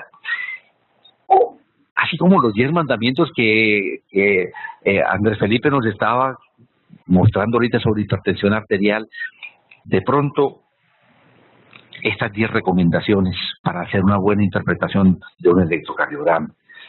Hay que ser sistemáticos, no solamente en el trabajo médico, sino cuando estamos viendo un examen, es fundamental ser sistemático. Uno se coge confianza y posiblemente ve las cosas, pero se le pasan por alto cosas que pueden ser fundamentales. Seamos sistemáticos.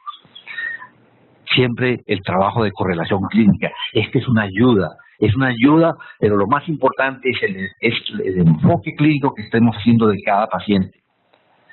Cuando estamos mirando el electrocardiograma, hay que mirar siempre los aspectos técnicos. Si uno se le pasa por alto esto, puede cometer errores, como vamos a ver ahorita a continuación. Si hay necesidad de cambiar los aspectos técnicos, miren, tomen el electrocardiograma con lo convencional, la estandarización de 1 milivoltio 10 milímetros, y si tienen que bajar la estandarización o tienen que aumentarla, tomen otro electrocardiograma. Van a ver ustedes ahorita que eso es importante. Ante una bradi o una taquiarritmia, tome siempre un D2 largo y un B1 largo. Aquella parte que es tan importante poder comparar su electrocardiograma. Si el paciente tiene un electrocardiograma previo, aprovechenlo. Y obviamente cuando estamos en situaciones de urgencias, el seguimiento electrocardiográfico es de lo esencial para poder desenmarañar cualquier diagnóstico complejo. Siempre hay que mirar la parte de ritmo y ver la relación de la onda P con un complejo QRS, si antes, si después, etcétera, etcétera. Ya empezó a mostrar el doctor Gándara la trascendencia de los cambios en espejo para poder hacer un diagnóstico oportuno de un infarto agudo de miocardio. Considerar, en algunos casos, utilizar otras derivaciones, las precordiales derechas, las posteriores, a veces en las líneas derivadas de Lewis. Y lo que estamos haciendo ahora y lo que ustedes van a seguir haciendo, mejorar esa biblioteca que tenemos, el archivo de los patrones electrocardiográficos.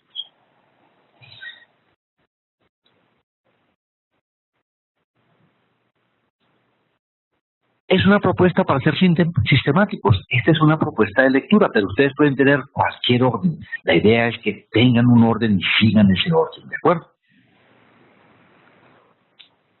Bueno, ustedes vieron una cantidad de electrocardiogramas y vemos cuál fue el resultado de esos electrocardiogramas y vamos qué aprendemos de ellos. Tenemos unos cuantos para trabajar y vamos a ver qué aprendemos de ellos.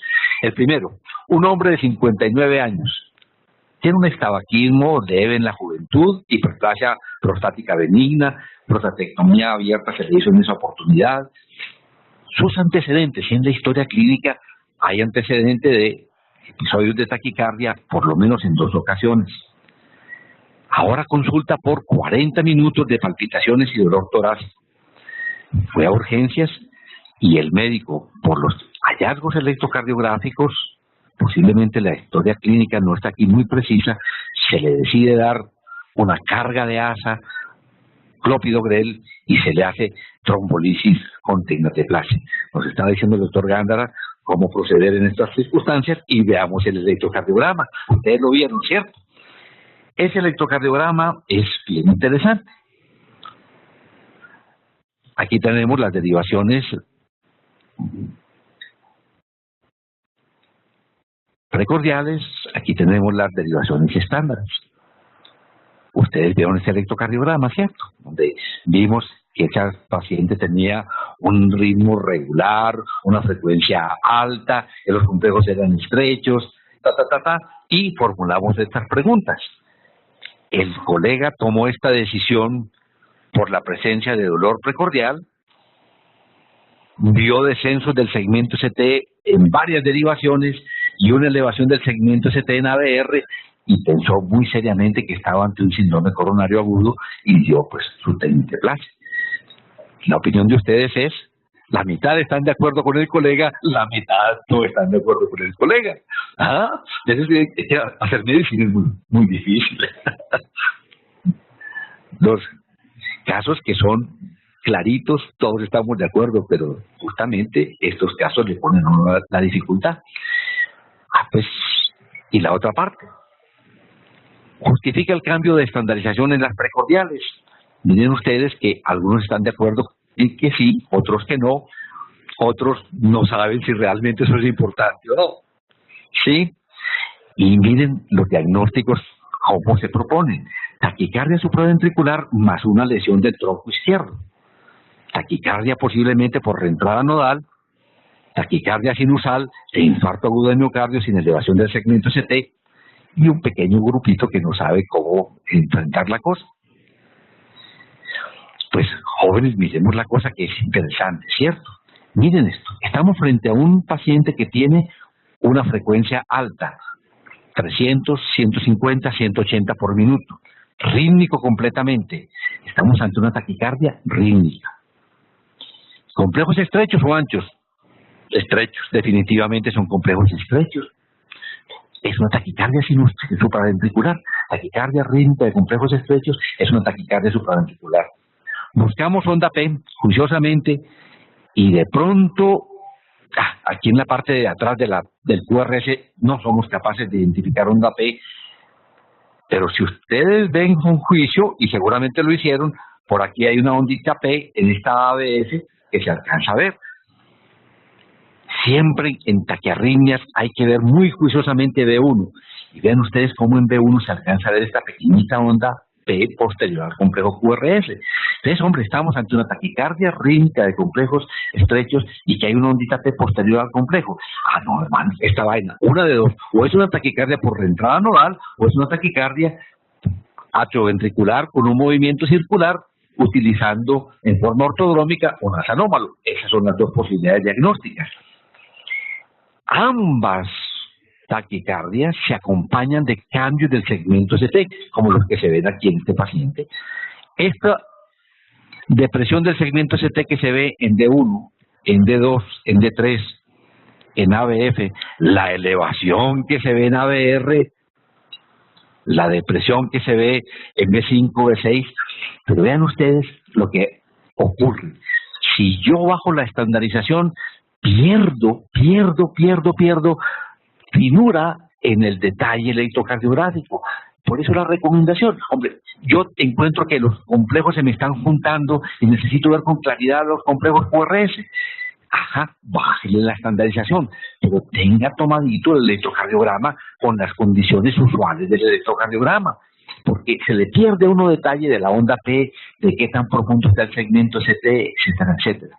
¿De acuerdo? Entonces, estos cambios de repolarización del segmento ST son propios de la taquicardia y como estamos cada vez más alertas de que múltiples derivaciones del segmento ST más elevación del segmento ST en ABR es un tronco el que está comprometido, esta parte de cambios de la repolarización son propias de la taquicardia supraventricular por reentrada nodal o la otra.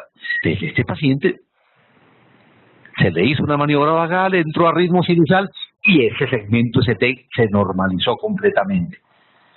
El problema de este paciente es que después tiene una hemorragia del tubo digestivo superior. Afortunadamente salió bien, pero esa es una anécdota interesante para tenerla en cuenta. ¿Vale? Seguimos. Vamos al siguiente, que está bien interesante. Les quería mostrar cómo una persona que hace una, sin duda, taquicardia supraventricular por entrada nodal, miren el segmento ST cómo baja en múltiples derivaciones y cómo sube el segmento ST en ABR. Esa es una de las causas de depresión del segmento ST y de elevación del segmento ST en ABR, no tanto en B1. Hombre de 44 años asintomático. Le toman este electrocardiograma como parte del estudio de un seguro de vida. Aquí tenemos las 12 derivaciones. Miramos las derivaciones de miembros, de 1, de 2, de 3, AB, de AB, de AB. Miramos las derivaciones de 1, B2, B3, B4, B5, B6. Las preguntas que se formulaban eran: ¿ese electro está tomado con cables trocados? ¿Presenta una destocardia? ¿Lo consideramos en límites normales? No sé, ya es la respuesta de ustedes. El 70% dice cables trocados. Un 18% es una destrocardia, un poquito menos normal, y un 7% no sabe. ¿Qué tiene ese paciente? Miren qué bonito. Siempre que ustedes tomen un electrocardiograma, miren si la onda P en D1 está negativa. Si la onda P en D1 está negativa, 3 posibilidades. Cables trocados, la primera, destrocardia o un ritmo originado en un punto distinto de la aurícula. Después de mirar eso, miren las derivaciones precordiales y observen lo claro que es la situación de este paciente. Miren la R chiquita que hay en D1, nada que progresa la R, nada que progresa la R, se vuelve más chiquita, más chiquita, más chiquita, más chiquita. Si yo tuviera una... Se le dio pinto aquí esto. Si yo tuviese unos cables trocados, la morfología que yo vería en B5, B6 es de una R predominante. Y definitivamente lo que estamos viendo es que falta el progreso de la R de B1 a B5. ¿Cuál es el diagnóstico? Destrocardia. ¿De acuerdo? Pero es un mensaje bien interesante el que recuerden ese detalle. Que siempre que vean ustedes una onda P negativa en D1, hay que estar muy alerta de que los cables estén trocados. Pero miren la forma de reconocer una destrocardia, ¿de acuerdo?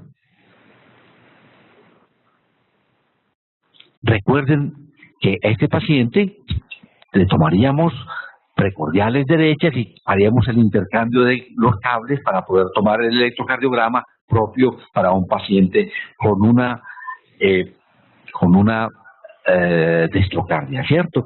Bien importante, porque una de las cosas que más frecuentemente hacemos mal es colocar los electrodos muy arriba, y colocamos los electrodos usualmente por ahí en el segundo espacio intercostal, bien ubicadito el cuarto espacio donde va B1, ¿de acuerdo?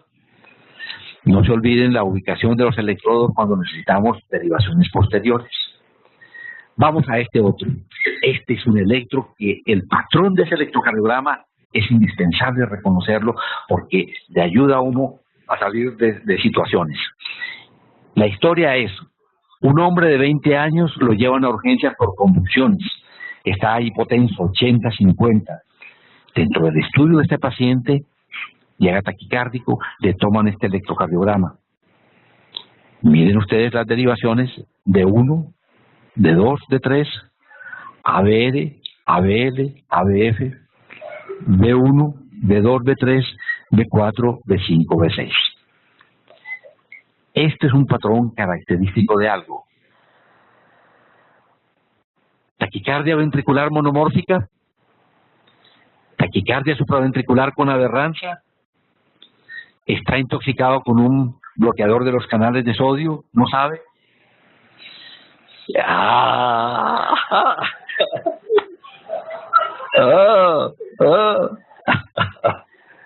¿Ve?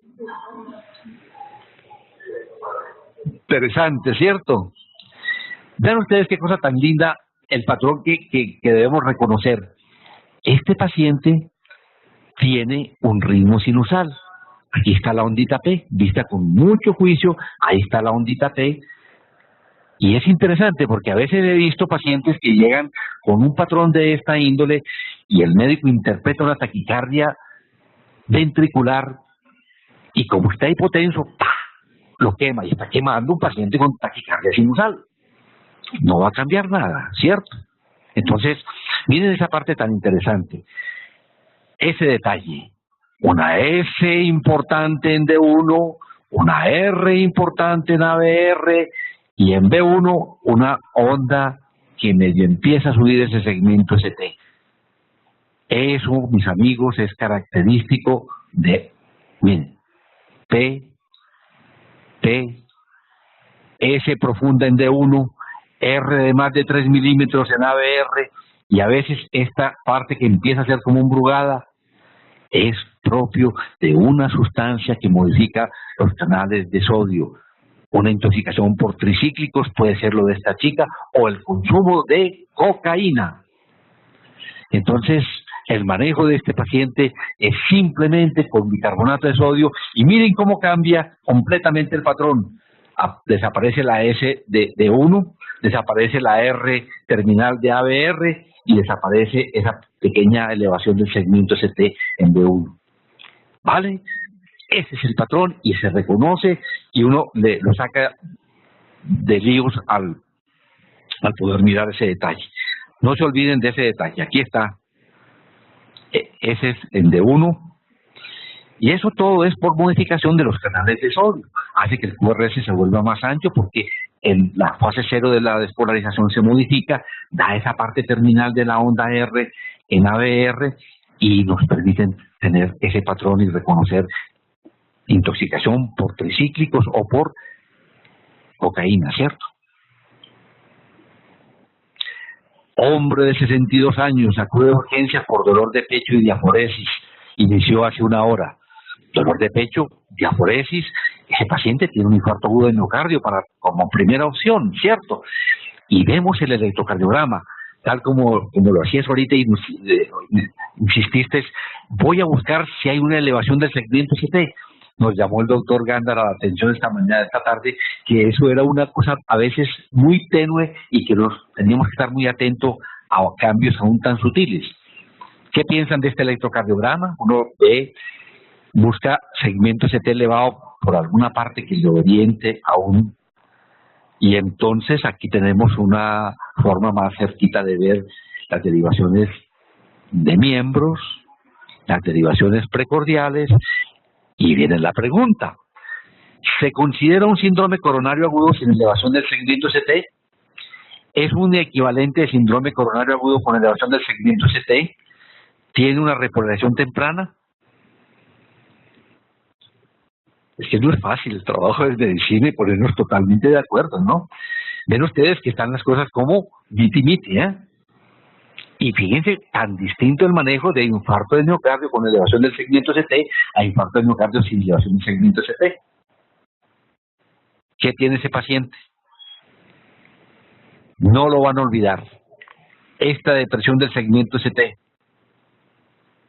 Con esta T, que la llaman en cohete, esa T elevadísima, tiene un nombre muy especial.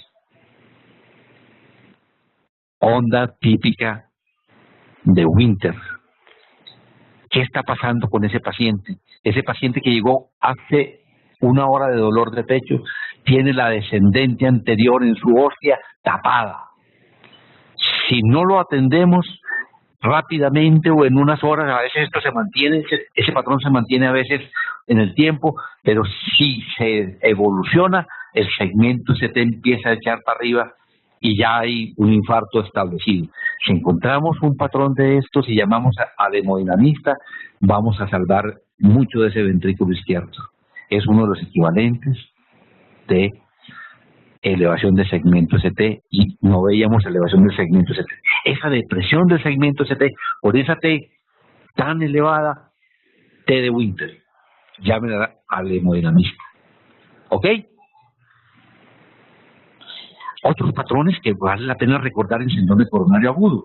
A veces uno se sorprende con estas elevaciones sorprendentes del segmento ST. Este se llama un patrón en tumba. Claro, miren ustedes, aquí está la tumba, ¿no?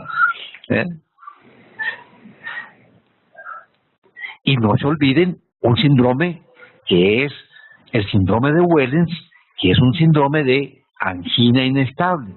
Es la historia de la persona que ha estado la semana anterior con episodios de dolor precordial de 5 o 10 minutos hasta que se inquieta porque ha continuado con ese dolor de pecho, llega a urgencias sin dolor de pecho y cuando le tomamos el electrocardiograma juiciosamente nos encontramos estas T negativas importantes, a veces bifásicas, sin presencia de onda Q, sin elevación de las troponinas, y hacemos el diagnóstico de un síndrome de Wellens, que es definitivamente no es un infarto de miocardio, sino es un síndrome de tipo síndrome de angina inestable que corresponde a una obstrucción del 90-95% de la descendente anterior, que si uno lo manda al paciente para la casa, le llega con un infarto establecido posteriormente. Este es un patrón que es también sorprendente, se llama en onda lambda y se asocia mucho a un curso mucho más agresivo. Bueno, esto me lo mandó recientemente un compañero y vean ustedes que todos los días hay cosas nuevas en medicina. Ese patrón se asocia con una evolución más complicada. Todos son patrones de elevación del segmento ST que vale la pena tener en cuenta porque no es tan sencillo reconocer la elevación del segmento ST. Bueno, mujer de 20 años ingresa por palpitaciones y presíncope. Está con una presión de 75-50 y ese es su electrocardiograma.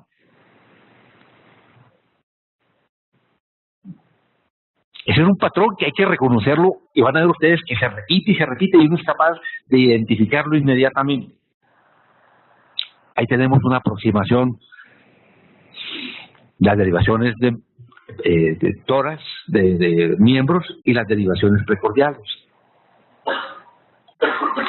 Es una taquicardia ventricular polimórfica, es una fibrilación auricular preexcitada, es una fibrilación auricular con bloqueo de la rama izquierda del haz de His. También divididas las opiniones, ¿ah?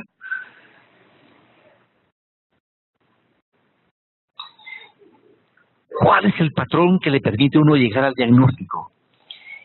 Es una taquicardia muy rápida, RR irregular completamente, RR variable completamente. RR variable siempre tengan en cuenta FA. Pero tiene momentos esta taquicardia que va casi que a 300 o más de 300.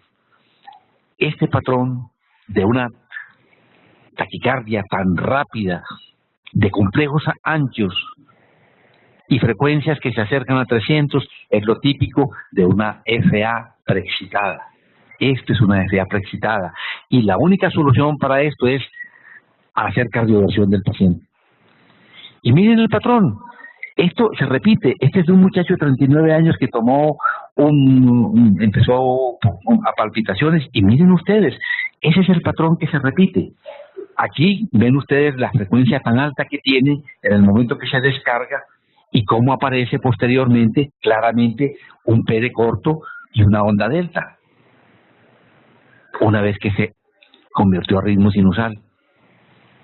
Y ya después de la ablación, miren cómo cambia tanto la despolarización como la repolarización. Ese es otro muchacho de 35 años que llama a urgencias domiciliarias porque empezó con palpitaciones después de tomar un antigripal.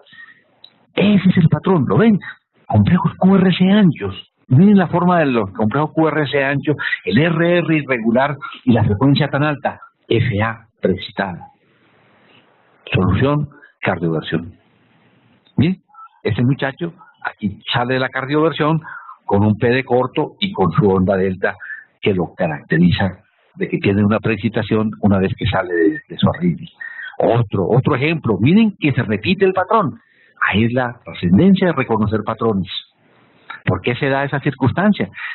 Una persona que tiene una preexcitación, tiene un haz anómalo, desarrolla más fácilmente fibrilaciones auriculares y no tiene el filtro que tiene el nodo AB, y todo esto que está pasando en la aurícula se va para el ventrículo y es lo que causa la muerte de los pacientes con preexcitación, con Wolff-Parkinson-White. Ya vamos terminando. Hombre de 84 años, hipertenso, se toma este electrocardiograma como parte de su seguimiento. Estamos pensando en el paciente hipertenso, que le estamos dando seguimiento para ver si tiene cardiopatía hipertensiva, si está empezando a hacer de pronto un compromiso de órgano blanco.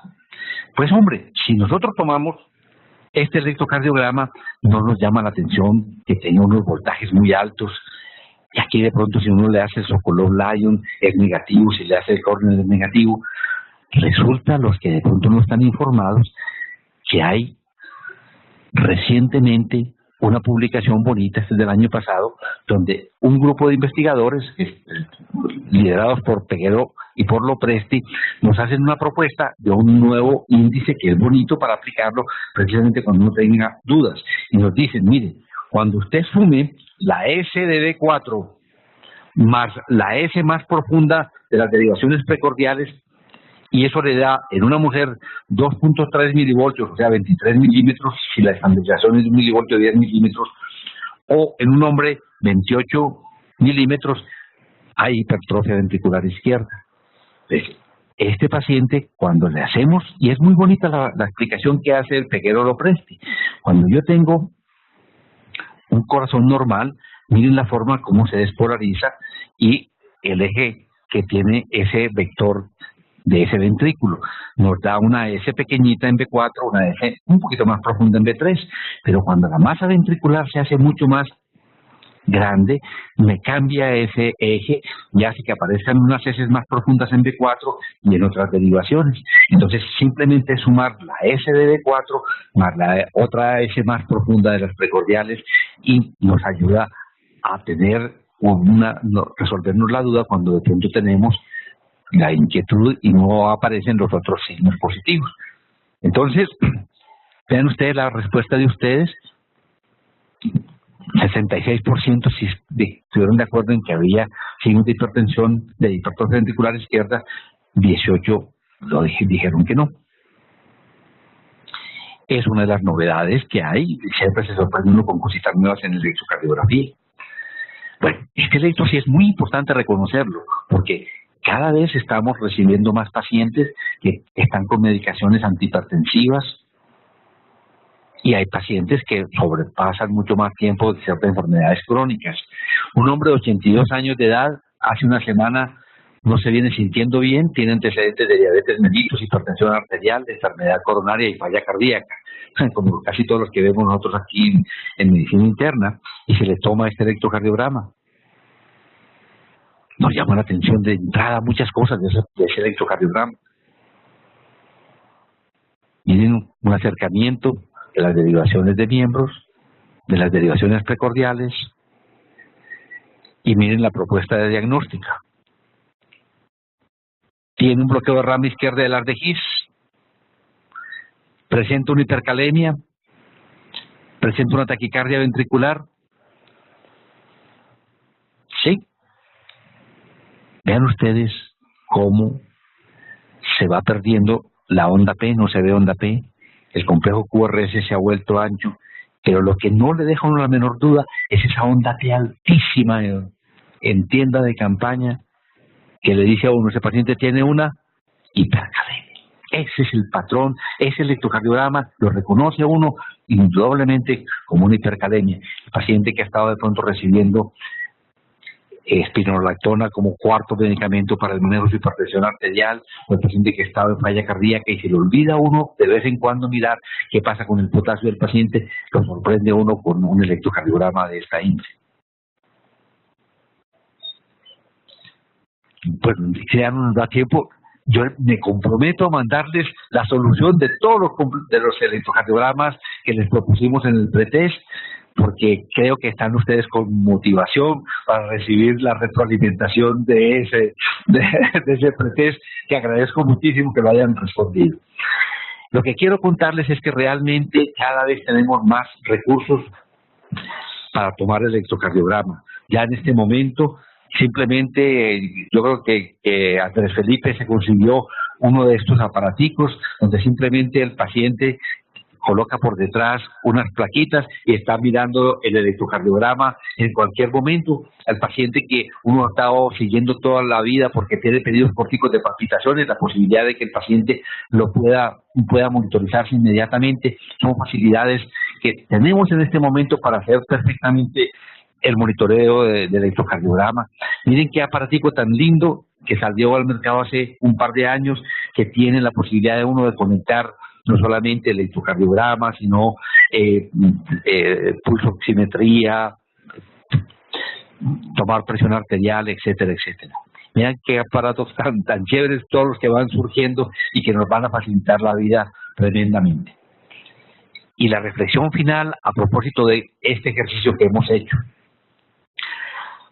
A finales del año pasado, entre ellos está el profesor Jerónimo Farré y otro que publica en el libro de electrocardiografía del grupo del CES, el doctor Barry Kuch, que son líderes a nivel internacional, nos hacen una reflexión muy, muy seria.